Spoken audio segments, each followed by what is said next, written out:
Hey classes, welcome back. I'm going to try and recap what we've done the last 2 days. Also, we're going to go through a little bit of what we saw on the Martian today, starting off with a couple screenshots of some of the things that we saw over the last 2 days in this class and trying to bring it all together. I was trying to think of the one theme that really brings it all together. We're going to talk about gravity and mass and how it relates to Mars and space exploration. Now remember, this is all part of the 7th grade standards because we talk a little bit about engineering, certainly about biology, and a tiny bit about Earth science, and we're learning about the Earth by comparing and contrasting with Mars.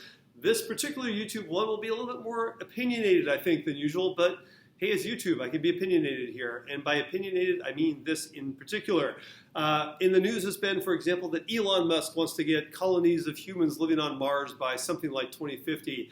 That's all well and good, but we're going to talk about the challenges behind something like that. And speaking as a teacher, as a person who teaches biology and a person who teaches math and science, we've got to take care of the one place that we know there is life, this planet right here. And that's why we're in this class in the first place. So let's jump on in.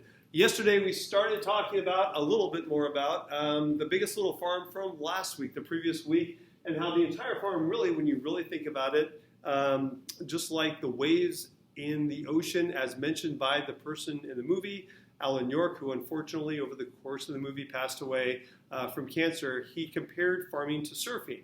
And John here in the movie says, well, this feels nothing like surfing when things were going bad. But when you think about it, this is a very apt analogy. Surfing is run by the sun. When you trace back the energy all the way to the nuclear energy of the sun, look at yesterday's notes, that nuclear energy being released, E equals mc squared, by a star 93 million miles away, is warming our planet, giving us wind, giving us ocean waves. And so when you go out and you play in the ocean, 500 meters from here, you're really using solar power. And obviously a farm where you're talking about the microbes that they return to the soil, when you're talking about a farm being based on photosynthesis, it's solar powered as well. Also, when we start talking about what we're growing on the farm, and then also human nutritional needs, we saw on a brain pop today the nutrients, and in particular we're talking about carbohydrates, simple versus complex, and the problems that the character of Mark Watney, played by Matt Damon, is running into throughout the course of the movie as he has to rely more and more on a diet of simple sugars. In biology, the biology part of the class, we're talking about, for example, there's a lot of gratuitous shots of Matt Damon. I chose this screenshot of him without his shirt on at the beginning. Now, it's Matt Damon, all right? You know, I'm sure it sells a lot of movies. But the directors did this for a reason. They're showing over the course of the movie how relying just on simple sugars, carbohydrates in particular, the simple sugars that you find, the starches that you find in a potato, eventually leads to lack of protein, lack of fats. And in terms of our body's fuel sources, you need the fats, you need the proteins to have a completely rounded diet. People who have too many sugars, too many just simple carbs, run into not only blood sugar issues, but all kinds of problems maintaining your blood sugars into adult life. In other words, you can run into what's called type 2 diabetes. We're going to learn about this in more detail later on this year. But you can run into problems with your pancreas if you don't keep your blood sugars regulated. So we're talking about the importance of carbs, but also the importance of fats and proteins in a balanced diet. And then finally over here, there's an interesting little side note about forces in nature. I've got a bucket here, and like any kid has ever done, when you see a bucket, there's water in the bucket, so I can prove it with the shovel. And like any kid has ever done at the beach, if I have the bucket and I'm spinning it like this, hopefully not hitting my projector up there, or I can spin it around this way. It's a little bit like that ride you probably have done at maybe Santa Cruz Beach Boardwalk where it spins you around real fast and plasters you to the wall. I showed a very quick clip, 2 minutes, from Stanley Kubrick's 2001 A Space Odyssey, famous in the movie where the astronaut is in there and he's jogging around. And he's jogging in a circular track, if you will, but it always looks like he's up, like he's standing up. And the reason is they're taking advantage of centrifugal force. Now remember, when you're looking at a planet, when you're looking at anything, gravity is a function of mass, right? In other words, that means that's a way of saying, it's a math way of saying that the amount of gravity you have for a given object depends upon its mass. More mass means more gravity. In a movie, so I'm going to put this down and I'm going to grab one thing more off screen here. In a movie like Star Wars, when they're flying around in the The Millennium Falcon, I keep calling it the aluminum Falcon. The Millennium Falcon, a ship like this, you can make it looks really cool, the first to admit, but if you take this ship, you take it and you put it in space, you're in what's called microgravity. And it might look really cool, but when it shows the people in the movie walking around, you've got not enough mass on a ship like this, if you were to build the real thing, for people to be held down, if you will, by the mass of the ship itself. You have to find some way of creating a force that's a little bit like gravity. Why? Well, that kind of leads into the health aspects of trying to get to a place like Mars. This is what we're trying to wrap together, going to Mars with the realities of being a human being and having an entire life support system here that we call Earth, that you don't get to take with you if you go to a rock that is 50 million miles away. Now, take it from me, as a science teacher, I'm all for Mars exploration.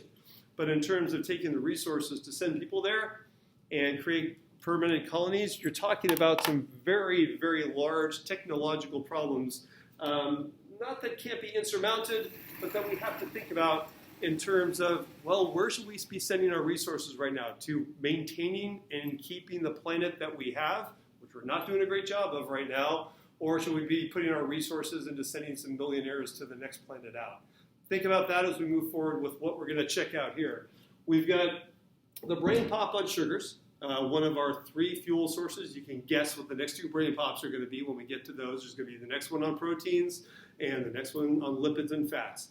And we're going to talk a little bit about that as a fuel source. In the movie, The Martian, again, we see a dramatic example of what happens when a person has to rely more and more on just simple sugars. Over the course of the movie, you see the character played by Matt Damon losing weight. He actually, as an actor, he volunteered to lose weight for the part, but they ended up getting a body double to show him later in the movie supposedly being very, very skinny. Because it's really bad for us as humans to go way up or way down in weight. You see actors do this all the time for movies. For example, Tom Hanks did it for the one where he was stranded on an island. Kristen Bale did it for a movie as well. And I'm only mentioning those guys because they both ran into real serious health problems from going up and down on weight. Just like your blood sugars, it's best to maintain as much as possible a fairly steady body weight. When you're looking about Mars exploration, going to the moon, we showed the Apollo project yesterday on Brain Pop, is basically a 3-day trip. Now, a human being can handle 3 days in space without too many problems. Mars is a different story. Why? Remember what we learned about gravity and orbit. When you're looking at Mars, it's a little bit like the very quick picture I drew down here with the blue dot representing Earth, the red dot representing Mars. It's like runners going around a track, but one runner's on an inner track, the next runner's on an outer track. As you get further out from the sun, you don't have to go as fast to maintain your orbit. And basically, you have a planet that at one point might be as close as 50 million kilometers away, but at another point in the year might be as far as 400 million kilometers away. Whereas it might take you 3 days to get back and forth to the moon, you're talking about several months to get to Mars on a one-way trip, and then several months back again. Again, you're running into the problem not only of having enough food for the astronaut or astronauts that are going to be on that trip, but you're running into the problem of, when we talked about the weight. As soon as you take a person and you put them into a microgravity environment, for example, if you put a person in a ship like this and they were in orbit around Earth, studies have shown that astronauts start losing muscle mass. It turns out to be extraordinarily bad for our immune systems. It turns out to be extraordinarily bad for the entire human system as a whole. The interconnected dozen body systems start to lose their ability to maintain homeostasis as soon as they're taken into a microgravity environment. So that was very important. It's a very important theme of the movie when you're looking at the amount of things that you would have to take with you to Mars to have a healthy, thriving colony on a rock 1/3 the size of the Earth, another 50 million kilometers out from the sun. Moving on from there, the next part of the notes before we caught a little bit more from The Martian was over here. A quick picture of the spinning, the centrifugal force, and how if you were in that Stanley Kubrick thing, the director for that movie, 2001, had that big, like I said, spinning set built so it always looked like the person was up. But if you were really in that, If you were standing against one of the walls and it was spinning and they were imitating gravity, like you'll see they do in The Martian, you would look across to another person, perhaps on the other side of the spinning cylinder, and for them it would feel as if they were standing perfectly flat on the ground. They were looking up at you. So it would be a very, very cool thing to see in real life, and it's one of those things that they're going to have to build, that we are going to have to build and engineer if we're going to take human beings from our gravity environment, 1G gravity environment here on Earth, and transport them months across space to the 1/3 gravity environment of Mars. Why does Mars have 1/3 the gravity? It's 1/3 the mass. I'm rounding off a little bit here, but it gets to one other problem with talking about Mars exploration. Because Mars is smaller, do you remember at the beginning of the year when we talked a little bit about the radioactive material, particularly uranium, that's been incorporated into our spinning core of our planet? That spinning core of our planet creates a magnetic field around the Earth, the Van Allen radiation belts, and also we have the magnetic field itself that we had as some of our previous notes from week 7 and week 6. That shields us from the blasting radiation from our sun.